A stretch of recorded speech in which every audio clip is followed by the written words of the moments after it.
Imagine the most powerful man in the world. He controls an empire spanning 3 continents, from the misty highlands of Britain to the scorching sands of Egypt. His word is law to 60 million people. His treasury is bottomless, his palaces unimaginably opulent. Now picture that same man standing in the blood-soaked sand of an arena, stripped to the waist, sweating under the glare of 250,000 spectators. He is not a captive, not a slave. He is there by choice. He raises a sword, not to lead legions, but to fight a man in chains or to slaughter a bewildered ostrich. The crowd roars, not with unanimous adoration, but with a chaotic mix of awe, fear, and derision. This is not a scene from a fantasy novel. This was the shocking reality of Rome in the latter years of the 2nd century AD. This is the story of Commodus, the emperor who renounced his birthright to become a gladiator, the heir who traded the philosopher's mantle for the brute's club, the man who dragged the revered office of Caesar into the dirt of the arena and nearly broke the Roman Empire in the process. He was the son of Rome's ideal ruler, and he became its nightmare. This is a tale of absolute power, profound narcissism, and a dangerous game where the line between god and monster was blurred beyond all recognition. Welcome, everyone. Today we are diving into one of the most bizarre, fascinating, and ultimately catastrophic reigns in Roman history. The story of Emperor Commodus is often told as a simple parable of madness and decline, a stark before and after snapshot following the golden age of his father, Marcus Aurelius.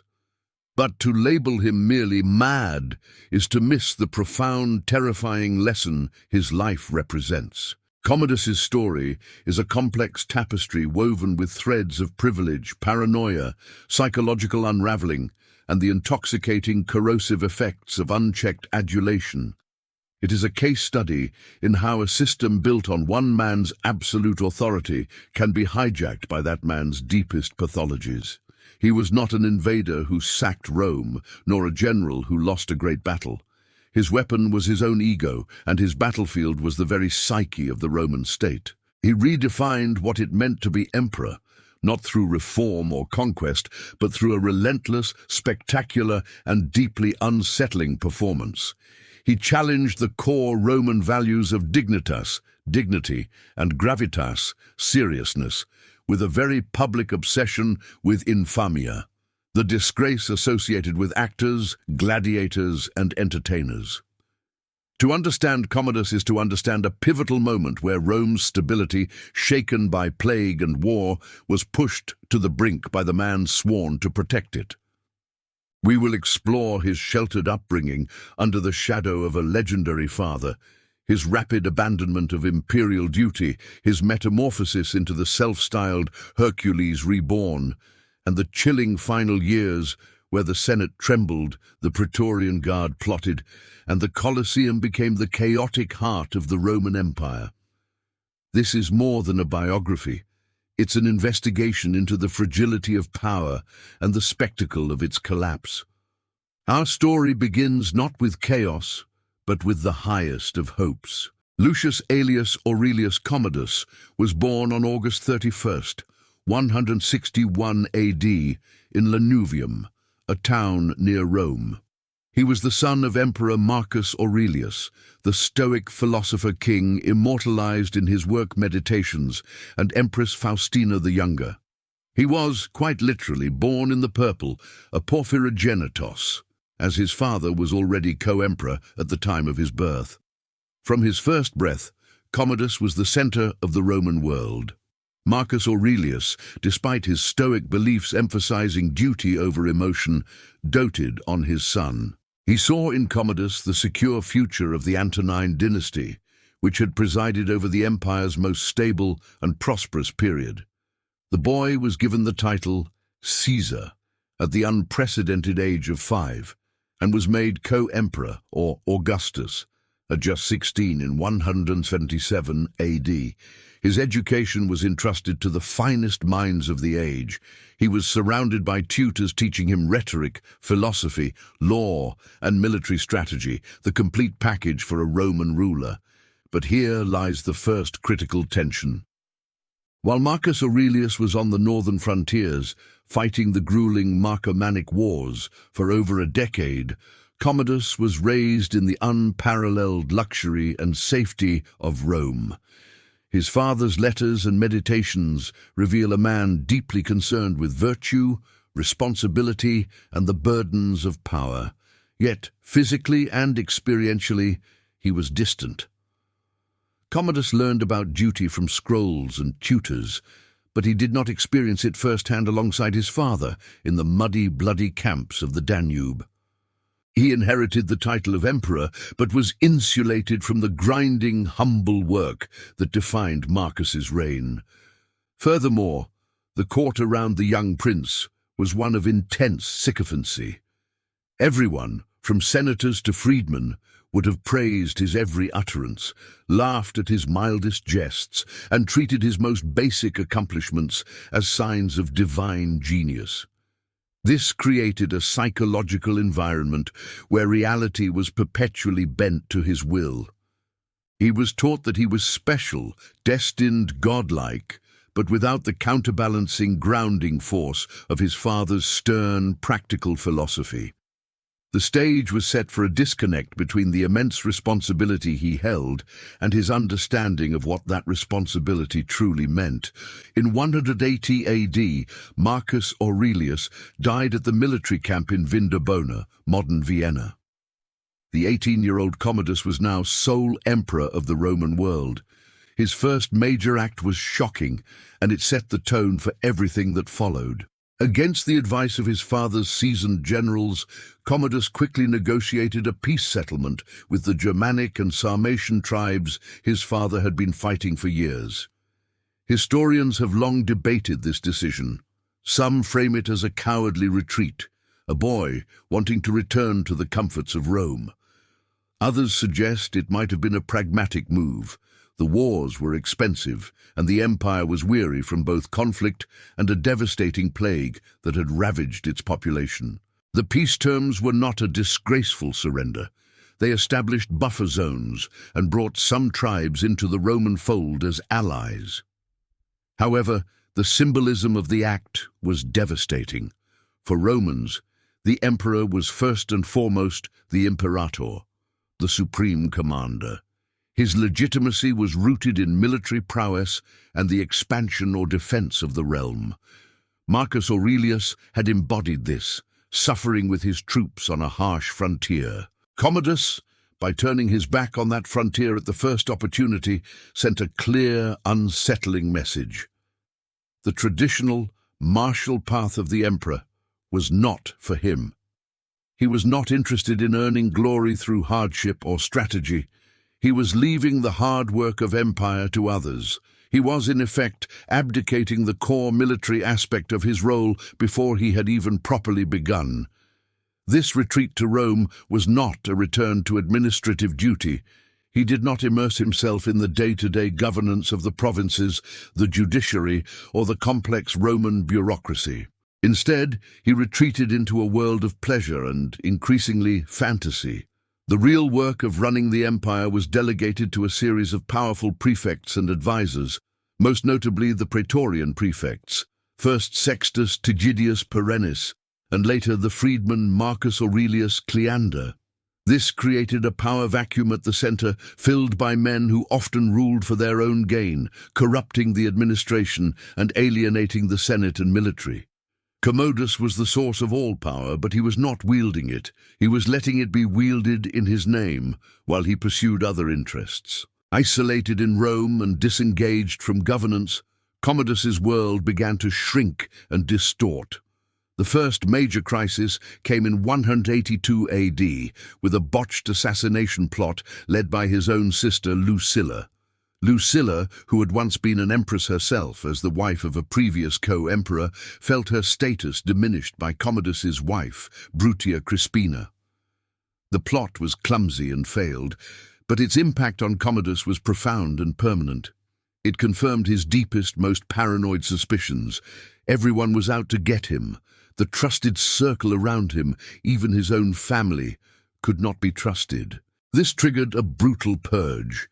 Lucilla was exiled and later executed. Other alleged conspirators, real or imagined, were killed. From this point on, Commodus's reign took a dark turn towards tyranny.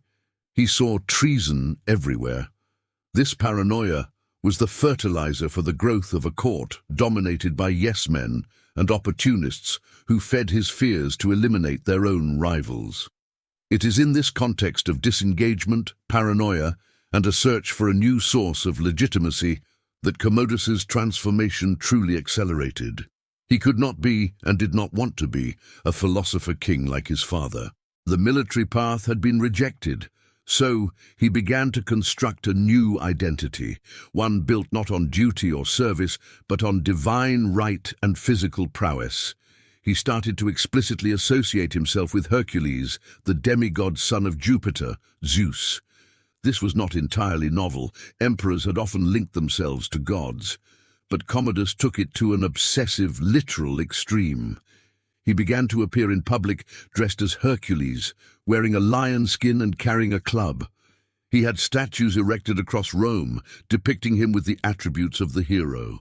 He even renamed the months of the year after his own adopted titles, including Amazonius and Invictus, meaning unconquered. Rome itself was to be renamed Colonia Lucia Annia Commodiana, the colony of Commodus. He was systematically rewriting reality to place himself at its divine center. But why Hercules? Hercules was not just a strong man. In myth, he was a protector of mankind, a civilizing force who cleared the world of monsters. By identifying with him, Commodus was crafting a narrative. He was the divine protector of Rome. His strength was the source of the empire's security. The monsters were not on the frontiers, but in the Senate, among the plotters at home. His physical, violent displays were thus reframed not as entertainment, but as a sacred, heroic duty. It was a brilliant, if unhinged, piece of propaganda aimed at bypassing traditional sources of authority and connecting directly with the populace and with his own ego. This brings us to the most infamous chapter, Commodus in the arena. His fascination with gladiatorial combat began in private, training in his own ludus, Gladiator school, on the grounds of his palace. But it soon exploded into public view. He began to perform in the Colosseum and other venues, not in secret, but as the main event. His appearances were spectacles of engineered triumph and surreal extravagance. He would fight in the morning venations, beast hunts, demonstrating his skill with bow and javelin. Historical accounts, though likely exaggerated, claim he killed hundreds of animals in a single day: panthers, lions, elephants, even a giraffe. He famously decapitated an ostrich and paraded its head before the senatorial seating, a gesture interpreted as a silent, grisly threat. In the afternoon, he would fight as a secutor, a type of gladiator. But these were not fair fights. His opponents were often disabled, given wooden weapons, or were prisoners sentenced to death. The outcomes were always predetermined. Commodus would win. He would then demand colossal payments from the imperial treasury for his services, a symbolic and literal draining of the state's wealth into his own persona. The Roman people, initially fascinated, grew increasingly uneasy, and the Senate was utterly horrified. To the Roman elite, gladiators, actors, and charioteers existed in a state of infamia, social disgrace. They were legally inferior, often slaves or freedmen. For the emperor, the Pontifex Maximus, chief priest, to willingly descend into that world was an incomprehensible blasphemy against the dignity of his office. He was debasing the very concept of the emperor. The historian Cassius Dio, a senator who witnessed these events, wrote with palpable disgust about Commodus's disgraceful and effeminate conduct. Yet Commodus seemed to crave the immediate visceral approval of the crowd more than the respectful, distant deference of the Senate. In the arena, he was not a remote administrator, he was a star. He was Hercules, the Prince of Youth, the Roman Hercules. He received thunderous, if sometimes coerced, applause. This direct feedback loop, performance and adulation, was far more satisfying to him than the complex, intangible work of governance. It was the ultimate expression of his disconnection from reality. He had turned the highest office of state into a personal stage for his fantasy. As the 190s AD progressed, the regime became more erratic and terrifying. The freedman Cleander, having risen to immense power, became a focus of public hatred after a grain shortage. In 190, following riots, Commodus threw him to the mob to save himself, having Cleander and his family executed. This event showed Commodus's ruthlessness and his instinct for self-preservation at any cost. He now surrounded himself with a new set of even less savory advisors, including his mistress Marcia and the new Praetorian prefect Quintus Aemilius Laetus. The purge of perceived enemies continued. Lists of the proscribed were drawn up, naming senators and wealthy individuals for execution and the seizure of their property, which fueled the imperial coffers and the wealth of his inner circle.